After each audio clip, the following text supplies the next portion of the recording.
Doy gracias a Dios por esta oportunidad que me da de predicar su palabra. Je remercie le Seigneur pour cette occasion qui m'est donnée de prêcher sa parole. Es una gran bendición C'est une source de y grande una tremenda responsabilidad. bénédiction d'une part, mais aussi une très grande responsabilité d'une autre part. Debemos predicar la palabra de Dios. Nous devons prêcher la parole de Dieu. Y esperamos pues que el Señor, su Espíritu Santo, permita que sea de bendición grande para todos. Et nous demandons à l'Esprit Saint que justement cette prédication soit une source de bénédiction pour tous. Voy a hablar acerca de un pasaje muy conocido Je vais partager avec vous un message ce matin sur un passage très connu. Todos aquellos que han leído la Biblia Tous ceux d'entre vous qui avaient lu la Bible conocen este pasaje que se encuentra en el primer libro, Génesis. doivent forcément connaître ce passage qui se trouve au début de Genèse.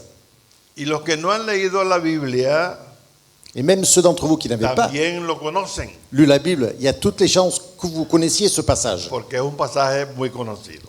Il est tellement Una historia. il est connu. En fait, c'est un passage, c'est une histoire.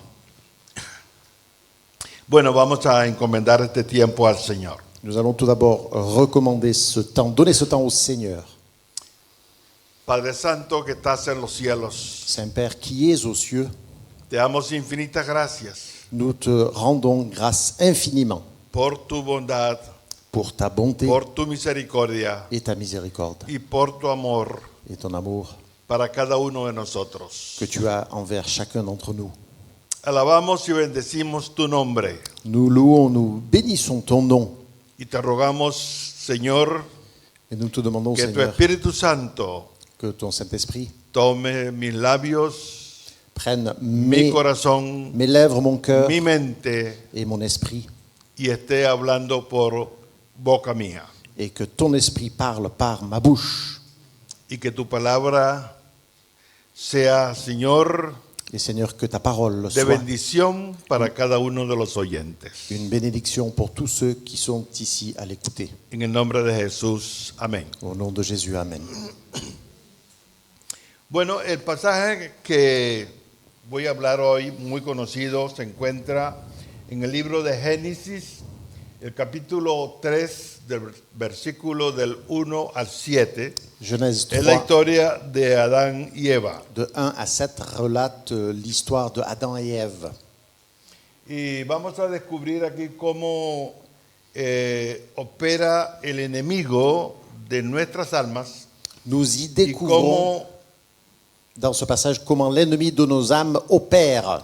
por una elección o decisión nos podemos nosotros alejar de Dios. Et comment une décision qui est la nôtre, une décision intérieure, peut donner lieu au fait qu'on s'éloigne de Dieu. Bueno, dice así Génesis 3, 1 al 7. Je vais vous lire ce passage. Pero la serpiente era astuta, más que todos los animales del campo que Jehová Dios había hecho, la cual dijo a la mujer: con que Dios os ha dicho, no comáis de todo árbol del huerto. Y la mujer respondió a la serpiente: del fruto de los árboles del huerto podemos comer, pero del fruto del árbol que está en medio del huerto, dijo Dios, no comeréis de él, ni le tocaréis, para que no muráis. Entonces la serpiente dijo a la mujer: no moriréis, sino que sabe Dios que el día que comáis de él, serán abiertos vuestros ojos, y seréis como Dios, sabiendo el bien y el mal. Y vio la mujer que el árbol era bueno para comer, y que era agradable a los ojos, y árbol codiciable para alcanzar la sabiduría, y tomó de su fruto y comió, y dio también a su marido, el cual comió así como ella. Entonces fueron abiertos los ojos de ambos y conocieron que estaban desnudos. Entonces cosieron hojas de higuera y se hicieron delantales. Como pueden ver, este relato Comme vous, de Génesis comme vous 3 pouvez voir ce récit de Genèse 3 nos da la caída de nuestros primeros padres. relate l'histoire du moment où nos pères, nos ancêtres ont chuté. Es la historia de cómo el corazón humano Qui explique comment le cœur humain decidió vivir sin Dios a décidé un jour de vivre sans Dieu y representa el problema de el pecado en la humanidad. Il décrit le problème du péché au sein de l'humanité. Para entender mejor este relato, Pour mieux comprendre ce récit, vamos a ir al capítulo anterior, capítulo 2, on va revenir un petit peu en arrière dans Genèse y los versículos del 15 al 17. et lire les versets 15 à 17 du chapitre 2. Tomó pues Jehová Dios al hombre y lo puso en el huerto de Edén para que lo labrase y lo guardase. Y mandó Jehová Dios al hombre diciendo: de todo árbol del huerto podrás comer, mas del árbol de la ciencia del bien y del mal no comerás, porque el día que de él comieres, ciertamente morirás. Esta es una historia muy conocida. Comme je disais, cette histoire est très connue, n'est-ce pas? Yo la habría leído quizás más de 20 veces, Sans doute, je l'ai lu plus de 20 fois dans ma vie. pero nunca había profundizado en la historia en sí. Mais j'avais jamais jusqu'à maintenant vraiment essayé de comprendre le fond de la question de l'histoire. Fíjense pues que Dios fue muy generoso con Adán. Parce qu'au début, regardez bien, Dieu était très généreux envers Adam, Él le dijo que podía comer de todos los árboles del huerto, lui disant qu'il pouvait manger de tous les arbres du jardin. pero también le dio un límite. Mais il lui a établi un cadre quand même. Y este límite demuestra que la verdadera libertad indica responsabilidad. Et ce cadre indique que la vraie liberté va de pair avec la responsabilité. Dios no creó al hombre como un robot, Dieu n'a pas créé l'homme pour qu'il soit simplement un robot, sino le dio capacidad de elegir, mais Dieu a donné à l'homme et à la femme la capacité obedecer de choisir, d'obéir, y desobedecer. mais aussi il a la liberté de désobéir. El árbol de la ciencia del bien y del mal L'arbre de la connaissance du bien et du mal representa una prueba moral. est en fait une épreuve morale. Cuando Dios impone esta única restricción, Quand Dieu établit ce seul cadre, cette seule limite, le da al hombre oportunidad il est en train de donner à l'homme et de à la femme mostrar su amor, l'occasion de prouver son su amour, confianza prouver sa confiance y su obediencia. et prouver, démontrer son obéissance. Es muy interesante ver cómo este mandamiento que Dios le dio al hombre, Regardez bien ce commandement que Dieu a donné à l'homme. todavía la mujer no ha sido creada. Lorsqu'il a donné ce commandement, la femme n'avait pas encore été créée. Remarquez ça bien. Y es Adán quien le transmite el mandamiento a la mujer. Et c'est Adam qui transmet le commandement à sa femme. Y fíjense que Satanás, que según la escritura se presenta en el mundo como un ángel de luz, Et regardez bien, Satan, qui, selon la Bible, est présenté comme l'ange de lumière, él se presenta en el huerto como en una serpiente. tout d'un coup, il apparaît dans le jardin, mais sous la forme d'un serpent. ¿Por qué en una serpiente y no en otro animal? Pourquoi un serpent? Je vous demande pourquoi pas un autre animal. La Biblia nos dice que la serpiente era astuta, La Bible dit que le serpent était era de lo más rusé, inteligente de los animales. le plus rusé, le plus intelligent de tous les animaux. Y en aquel tiempo, cuando el enemigo, el diablo, se introduce en la serpiente, Et à ce- ella andaba erguida. Et à ce moment-là, quand Satan s'est présenté sous la forme d'un serpent, ce serpent Posiblemente tendría pies. ne rampait pas. En fait, il était debout, il était droit. Peut-être qu'il avait des pieds même.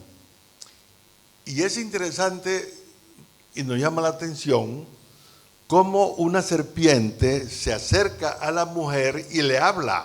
Et je suis frappé par cette situation, n'est-ce pas? Le serpent s'approche et s'adresse à la femme. Ella no se extrañó de un animal hablando. Et elle n'a pas réagi d'une façon de dire, mais c'est quoi ce truc? C'est pourquoi est-ce qu'un animal me parle? Je vous Como demande. todo estaba nuevo Mais bon, comme en la tout, créación, la création, elle était nouvelle après tout. posiblemente ella pensó que habría animales que hablaban.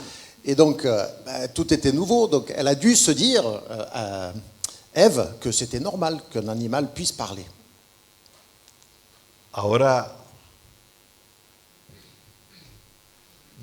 dice la palabra que Adán estaba cerca de ella.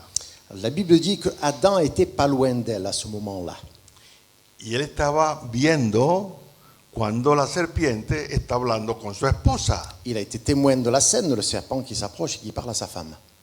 Y él no dijo nada, Il a rien dit. tranquilito. Il a rien dit, tranquille. Pensó pues que no había ningún problema que ella hablara con una serpiente. En fait, il se méfiait pas. C'est tout à fait normal qu'un serpent parle à ma femme. Ahora, la serpiente, como era astuta y Satanás era más astuto todavía, Imaginez. Mais le serpent est rusé et Satan est encore plus rusé que le serpent. posiblemente si él se presenta como un ángel de luz, Puisqu'après tout, c'est un ange de lumière. la mujer sospecharía, ¿y este quién es? Mais si la femme avait su ça, elle se serait méfiée en se disant, mais qui est ce bonhomme, Y ce entonces serpent? Satanás comienza a meterle a la mujer cosas en contra de Dios. Et c'est à ce moment-là que le serpent commence à mettre dans la tête de la femme des choses qui vont à l'encontre de Dieu. Y fíjense que él le dice, con que Dios os ha dicho que no comáis de todos los árboles. Et il lui dit, ah comme ça, Dieu vous a dit de manger de pas manger certaines choses dans le jardin. Y ella le dijo, no, solamente de un árbol no podemos comer ni tocarlo. Et Ève a répondu, non, non, on peut manger de tous les arbres, sauf d'un arbre, on ne peut pas manger et on ne peut pas le toucher non plus, cet arbre. Esto es interesante, cómo ella le agrega y no tocarlo. Remarque bien, elle a ajouté, on n'a pas le droit de le toucher. Eso muchas veces nos pasa a nosotros Et ça, c'est un truc. cuando queremos darle énfasis a algo que nos gusta. Et ça nous arrive à nous aussi. Quand il y a un truc dans la Bible qui nous plaît, on met une emphase particulière sur cette chose. On la souligne.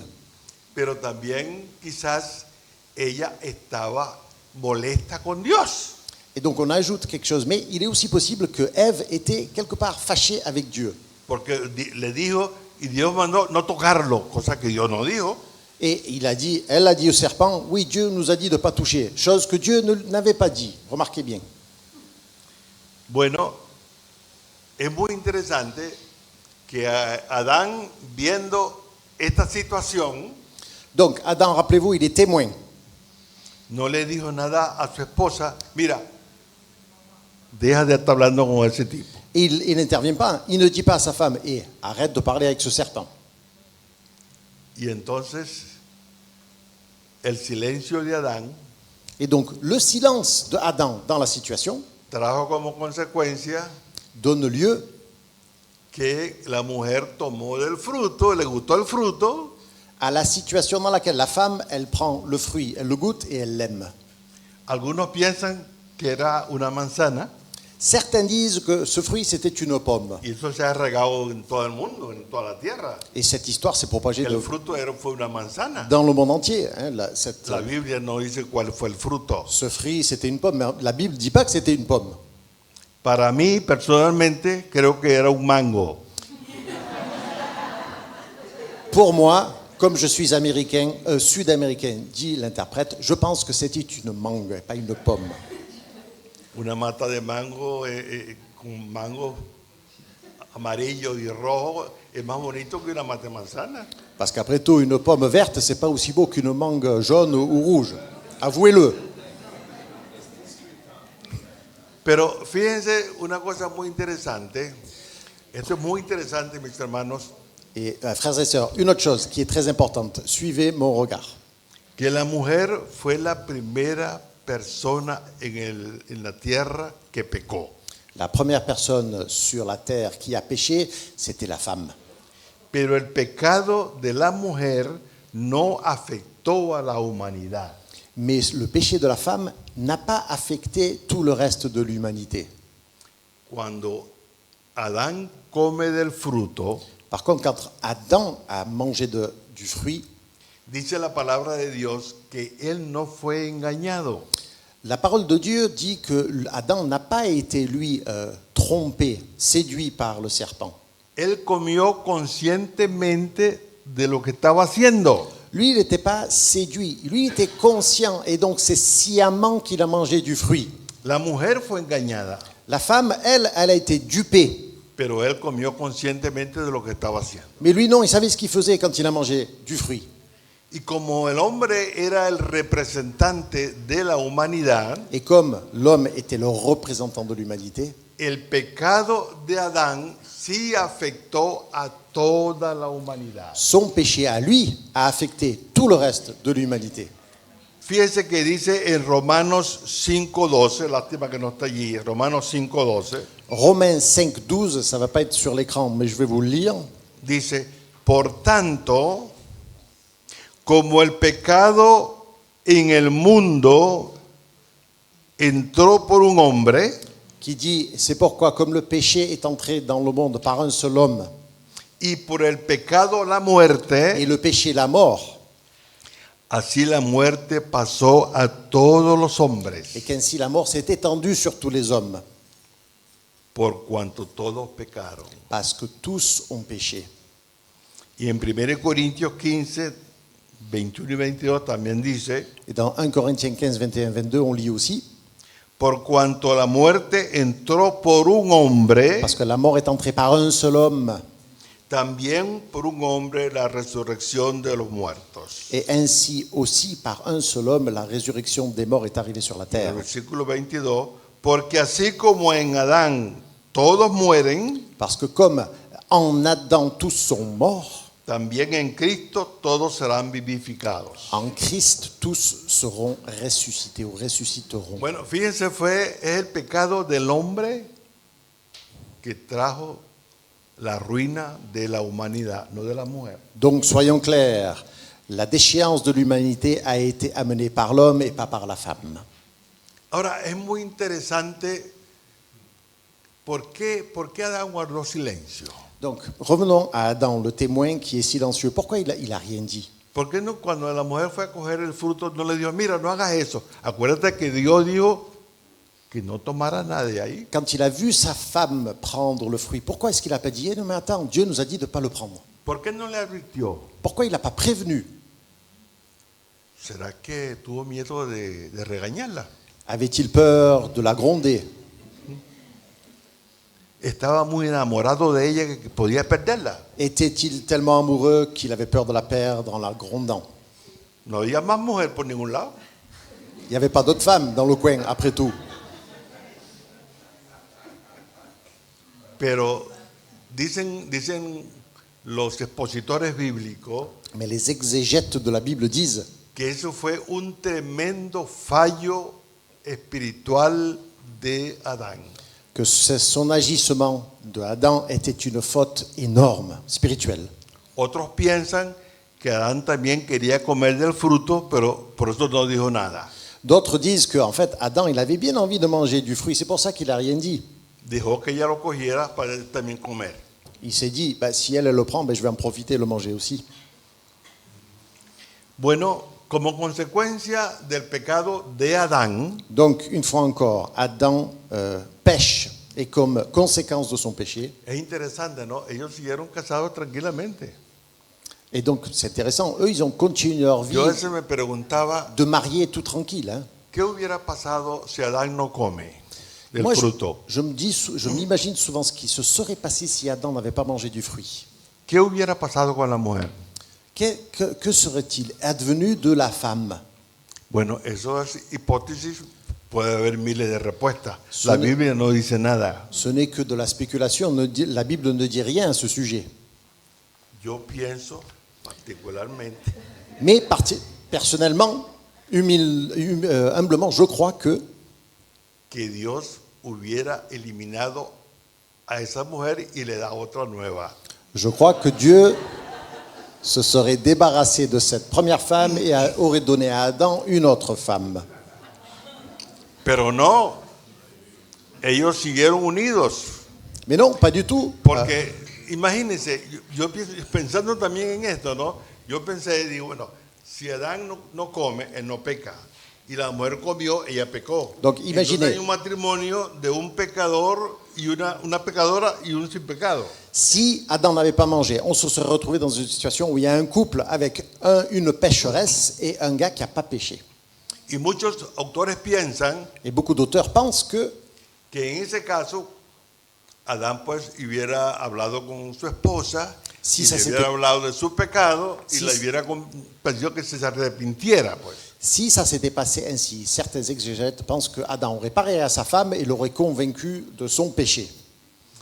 Y digo yo, es muy posible, ¿verdad? Porque eso es lo que pasa hoy en día, mis hermanos. Et c'est très possible, parce que c'est ce qui se passe aujourd'hui, frères et sœurs. En los matrimonios, Dans les couples, cuando uno de ellos es convertido y el otro no. c'est ce qui arrive quand un conjoint est converti, mais l'autre ne l'est pas. Pasaría igualito. Ben, je pense que la même chose se serait passée entre Adam et Que si Ève. Adán no come, él sigue casado con Eva. Ils seraient restés mariés, même si l'une était pécheresse et l'autre non. Claro, pero habría muchos problemas en el matrimonio. Mais de toute façon, il y a beaucoup de problèmes dans ces couples-là, dans ce couple-là. Tanto es así que sus primeros dos hijos hubo muerte. Au point où, vous le savez, les deux premiers enfants de Adam et Ève, entre eux, il y avait un est mort, souvenez-vous. Otra cosa que me llama la atención en este relato, que lo estuve pensando mientras estudiaba, otra cosa que me llama la atención, Comme je vous ai dit, ce passage a déclenché en moi des tas de pensées pendant que je l'étudiais. Donc une autre chose qui m'est venue à l'esprit, cuando Dios le dice al hombre quand Dieu dit à l'homme que si comía del árbol, que s'il mangeait de l'arbre, ciertamente moriría. il mourrait, certainement il mourrait, c'est sûr qu'il mourrait. Y la serpiente le dijo a Eva también Et le serpent a dit à Ève aussi, que no moriría. par contre, si ah non, comía. pas du tout, mais vous n'allez pas mourir si vous mangez de ce fruit. Ahora, yo me pregunto, y ustedes también pueden preguntarse, ¿qué entendió Adán y Eva por morir? Porque lo había muerto ahí, y eran ellos dos solos. Imaginez, posez-vous la question, je me la suis posée. Nadie había muerto todavía, Ça voulait dire quoi pour eux, la mort? ni siquiera animales tampoco. Ils ne savaient pas ce que c'était la mort. Dans leur expérience de la vie, personne n'était jamais mort même. Ni había animales, ni había plantas marchitas. Parce tout était parfait dans ce monde. Il y avait rien. Todo era nuevo, todo estaba vivo. Tout était neuf, tout était vivant. La mort, c'était un concept qu'ils ne comprenaient pas. Ahora, cuando Adán no entendió, ni Eva entendieron lo que era morir, Et donc, quand Dieu leur dit, vous mourrez, ben, ils ne l'ont pas compris. sí entendieron Par contre, il y a une chose qu'ils ont compris. que si Dios le dio esa advertencia, Et ce qu'ils ont compris, c'est que si Dieu les prévenait ainsi, era algo serio para ellos. c'était c'était du sérieux quand même. Y era muy serio. Et c'était le cas. C'était du sérieux. Eso trajo la muerte a toda la humanidad, imagínense. Imaginez, ce qui s'est passé a fait que la mort s'est étendue sur tous les hommes et les femmes. Bueno, y desde ese momento que ellos pecaron, que Adán pecó, mejor dicho, que Adán pecó, Et à partir de ce moment où Adam a péché, vino la muerte al mundo. la mort, encore une fois, s'est étendue sur le monde entier. Y nosotros encontramos en la Escritura tres clases de muertes. Dans l'Écriture, 3 types de morts nous sont décrites.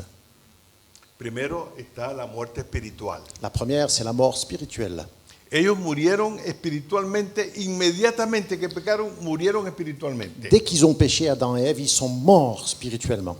¿Qué es la muerte espiritual? Ça veut dire quoi la mort spirituelle? Es la separación del hombre de Dios. La mort spirituelle a lieu quand Esa es la muerte espiritual. l'homme et Dieu sont séparés. C'est ça la mort spirituelle. Fíjense que cuando ellos no habían pecado, ellos estaban desnudos y no se avergonzaban. Rappelez-vous, avant de pécher, ils étaient nus, ils n'avaient point honte. Es decir, que si no hubieran pecado, tuviéramos nosotros hoy en día todo el mundo desnudo y nada pasaría. Imaginez si le péché n'était pas entré dans le monde, nous serions aujourd'hui tous nus. Pero después que ellos pecaron, Mais après leur péché, vino también el deterioro de su cuerpo físico. a commencé à ce moment-là la détérioration de leur corps physique. Y vino la muerte física. Et s'en est suivi la mort Esa es la segunda physique, muerte que qui est encontramos en la Escritura. la Y deuxième la tercera muerte la deuxième mort. Et la troisième mort, que encontramos en la Escritura es la muerte eterna, c'est la mort éternelle, que le sucede a todos aquellos que no conocen a Dios, et tous ceux qui ne connaissent pas Dieu vont vivre cette mort que no han aceptado a Jesucristo como su Salvador personal. éternelle parce qu'ils n'ont pas accepté Jésus comme leur sauveur personnel.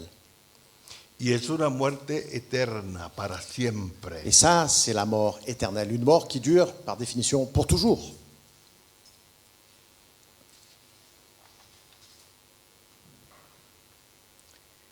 Bueno, aunque la Biblia no nos dice exactamente cuándo murieron ellos, pero ¿saben de cuántos años murió Adán? On ne sait pas de quoi ils sont morts, Adam et Ève, mais savez-vous quel âge il avait Adam quand il est mort? La Biblia lo dice. On le trouve dans la Bible. Él murió de 930 años. 930 années. Il avait 930 ans. La Biblia menciona 3 hijos de Adán. Adam, il avait 3 fils selon la Bible. ¿Se recuerdan cuáles son? Vous vous souvenez qui ¿Quién fue el primero? Le premier? Caín, Caïn. después Après Abel y después Et après el tercero, Set. Seth. Pero después dice que él tuvo muchos hijos. Mais la Bible Yo dit- supongo que tuvo muchas mujeres, lógicamente. Et il a eu plein d'enfants et je suppose plein de femmes aussi. D'enfants, des fils et des filles. Voulait dire l'orateur, je pense.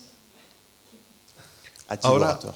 hay una cosa, mis hermanos, muy interesante, Une autre chose, frères et sœurs, qui est que a très veces importante, nos sucede a nosotros en la vida diaria. qui nous arrive à nous dans notre vie de tous les jours. Fíjense que lo que trajo como consecuencia el silencio de Adán. Revenons au silence de Adam et les conséquences de son silence. Él no hizo lo que Dios le dijo que debía proteger. Cuando uno dice, bueno, yo te hice para que protegieras el huerto. Dieu lui avait donné la responsabilité de protéger le jardin. Él no protegió a su mujer Mais il ne l'a pas fait parce qu'il n'a pas del enemigo. protégé sa femme de l'ennemi. Y en la Biblia hay un versículo en Santiago 4:17 Dans Jacques 4, 17, on lit que dice, el que sabe hacer lo bueno « Celui qui sait ce qui est bien, y no lo hace, mais ne le fait pas, le es pecado. cet homme, cette femme pêche. » Repito el versículo. Encore une fois, 4, 17, No Jacques. lo conocían. El que sabe hacer lo bueno Celui qui sait ce qui y est no bien, lo hace, mais ne fait pas le es pecado. le bien. Cet homme, cette femme pêche. Por eso, mis hermanos, hay que tener mucho cuidado con lo que dejamos de hacer cuando debemos hacerlo. Faites très attention, c'est pour ça que je vous le dis, quand il y a des choses que nous savons que nous devons faire, que nous ne le faisons pas, c'est très grave. Si usted ve a una persona que se va a lanzar por un precipicio y no le dice nada, Par exemple, usted es tan responsable como el tipo ese. vous voyez quelqu'un qui va sauter d'un précipice, d'une falaise, et vous ne faites rien, vous êtes en partie responsable de la mort de cette personne. Ahora, también debemos considerar, mis hermanos, cómo nos habla hoy Dios en el día de hoy. Comment, frères et sœurs, Dieu nous parle-t-il aujourd'hui? El tema de la predicación, que no se lo dije al principio, es qué sucede cuando no escuchamos la voz de Dios? Le titre de ma prédication, souvenez-vous, c'est « Que se passe-t-il lorsque nous n'écoutons pas la voix de Dieu ?»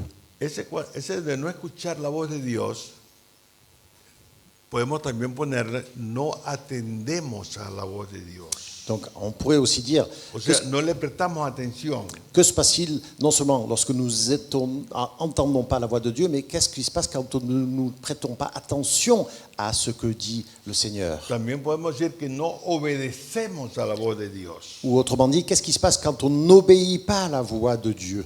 Otro puede ser, no tomamos en cuenta la voz de Dios. Ou si on ne prend pas en compte la voix de Dieu, qu'est-ce qui se passe? Ahora preguntarán ustedes, pastor, ¿y cuándo escuchamos nosotros la voz de Dios? Vous allez peut-être me dire, mais pasteur, quand est-ce qu'on entend la voix de Dieu? Es muy interesante eso, porque nosotros escuchamos en primer lugar la voz de Dios cuando leemos su palabra. Question très intéressante. Ma première réponse, c'est on entend la voix de Dieu quand on lit sa parole. Leer la Biblia es escuchar la voz de Dios. Lire la Bible, revient à écouter la voix de Dieu. ¿Por qué? Pourquoi? Porque la Biblia es la palabra de Dios. Parce que la Bible est la parole de Dieu. Es Dios hablándonos. Dieu, c'est la Bible qui nous parle. También escuchamos la voz de Dios cuando oramos. Nous entendons aussi la voix de Dieu lorsque nous prions.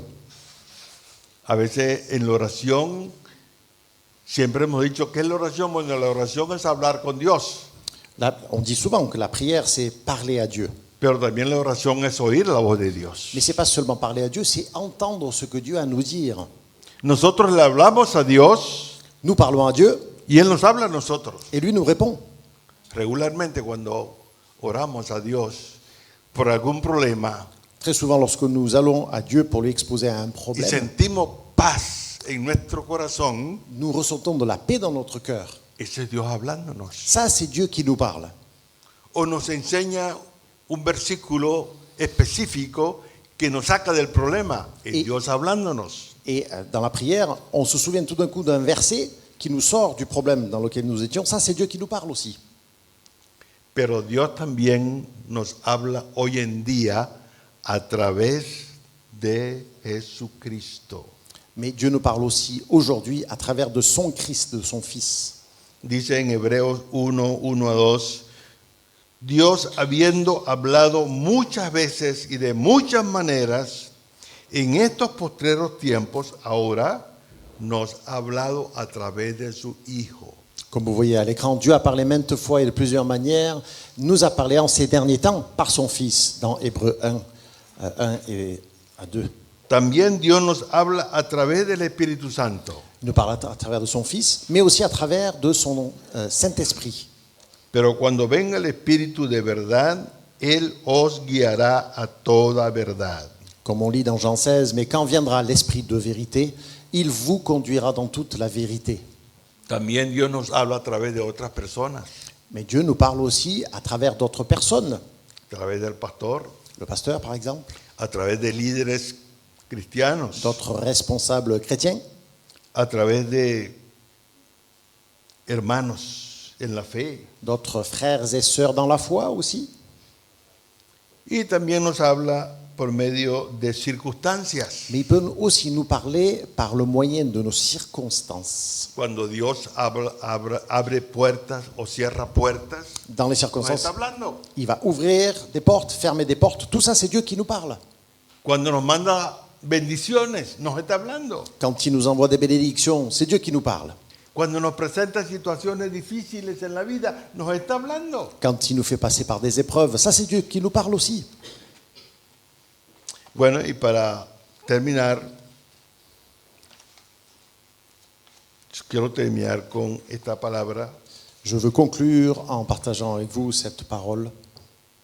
¿Por qué es vital escuchar a Dios cuando enfrentamos una situación? Ou cette question, pourquoi est-il crucial d'écouter Dieu, le Seigneur, quand nous sommes face à une situation difficile?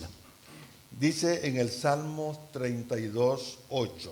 Anoten eso, Salmo 32:8. Psaume 32, verset 8.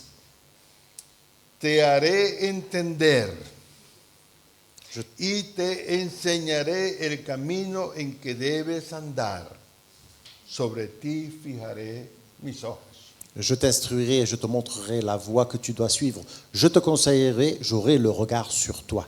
Dios está pendiente de nosotros, mis hermanos. Dieu, il fait attention à notre situation, frères et sœurs. Somos sus hijos. On est ses enfants. Somos la mejor creación de Dios. Nous sommes la meilleure créature, les meilleures créatures de Dieu. Por eso debemos estar siempre en contacto con Él. C'est pour cette raison que nous devons rester en contact continu, permanent avec A lui. través de la Biblia, À travers notre a lecture de la través de la Bible, oración, de la prière, a través de la iglesia, de notre venue à a l'église, través de nuestros hermanos cristianos, dans notre relation avec nos frères et través sœurs de en la Christ, familia. avec notre famille.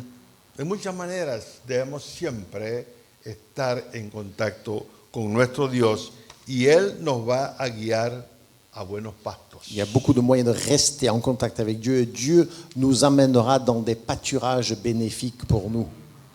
Que el Señor nos bendiga a todos. Que le Seigneur nous bénisse à nous tous.